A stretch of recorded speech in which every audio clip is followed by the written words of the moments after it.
अनेक वर्षाची प्रतीक्षा असलेला पाण्याचा प्रश्न आता मिटणार आहे असं दिसते, कारण जायकवाडीमधून आलेलं पाणी आता नक्षत्रवाडीमधील फिल्टर प्लॅन्टमध्ये पोहोचलेलं आहे। जवळपास 37 ते 38 किलोमीटरचा प्रवास करत पाणी या ठिकाणी पोहोचलेलं आहे आणि आपण या ठिकाणी बघू शकता की सर्व महाराष्ट्र जीवन प्राधिकरणचे अधिकारी आहेत आणि यांना सर्वांना या ठिकाणी आनंद झालेला आहे की या ठिकाणी फिल्टर प्लॅन्टपर्यंत पाणी पोहोचलेलं आहे। आणि या ठिकाणी आपण बघू शकता की फाउंटनमधून जे पाणी आलेलं आहे, या फाउंटनच्या पाण्यामध्ये हे सर्व जे अधिकारी कर्मचारी या ठिकाणी आनंद घेत आहे। आपल्यासोबत विभागाच्या वरिष्ठ अधिकारी आहेत। मॅडम, सगळ्यांना आनंद झाला आहे, अगदी तुम्ही या पाण्यात भिजलात। अनेक वर्षाची जी प्रतीक्षा आहे खास करून छत्रपती संभाजीनगरच्या नागरिकांची, ती आता कुठेतरी मिटणार आहे असं दिसतंय। आता सध्या ही जी योजना इथपर्यंत पाणी आलंय, नळापर्यंत पाणी यायला किती वेळ लागेल? आता सध्या WTPला पाणी आणलंय, इथे साधारण एक 15 ते 20 दिवस लागतील आणि त्यानंतर आपण MBRला पंप करू शकतो। MBRच्या पुढे जे टाक्या आणि DI लाईन्सचं काम आहे ते पुढील 2 महिन्यात पूर्ण होऊ शकतं। तर साधारण 2.5 ते 3 महिन्यात नक्कीच छत्रपती संभाजीनगरला पाणी मिळणार आहे। नक्कीच नागरिकांच्या जेव्हा नळाला पाणी येईल नक्कीच तुमचं ते नाव घेतील, परंतु हे लवकर झालं पाहिजे असे प्रयत्न असतील का तुमचे? कारण अजूनही नवीन जलकुंभ व्हायचे आहेत किंवा जुन्या जलकुंभामधून पाणी देण्यात येणार आहे का? नाही, नक्कीच आमचे प्रयत्न तर आहेत। जसं एकूण जे योजनेमध्ये 56 जलकुंभ आहेत त्यापैकी 22 जलकुंभांचं RCC काम झालेलं आहे आणि बाकीचे पण पुढील 1 वर्षभरात पूर्ण होणार आहेत। तर जे आता 22 जलकुंभांचं RCC काम पूर्ण झालं आहे त्याला आम्ही कनेक्टिव्हिटी करून शहराला पाणी वितरण करू शकतो।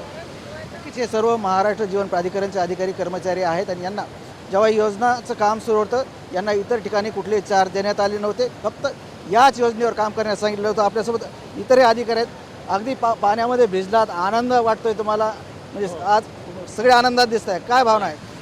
खूप आनंद झाला आहे। गेले 5 ते 6 वर्षाची आमची अहोरात्र मेहनत आहे याच्यामागे।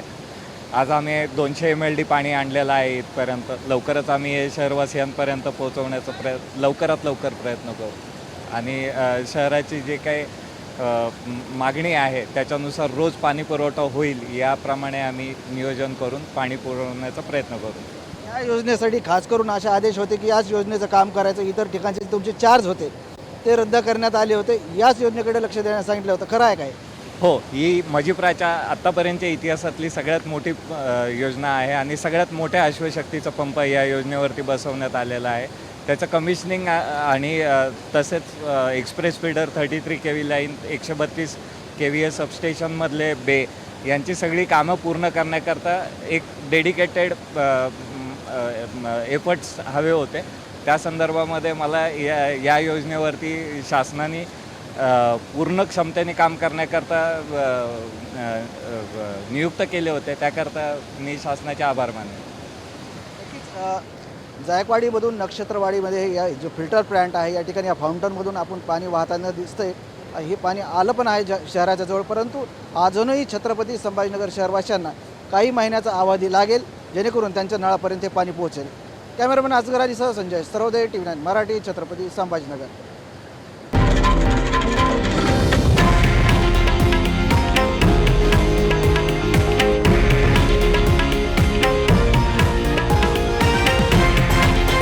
हे आहे देशातील नंबर 1 न्यूज नेटवर्क आणि आपण पाहत आहात TV9 मराठी, एकमेव।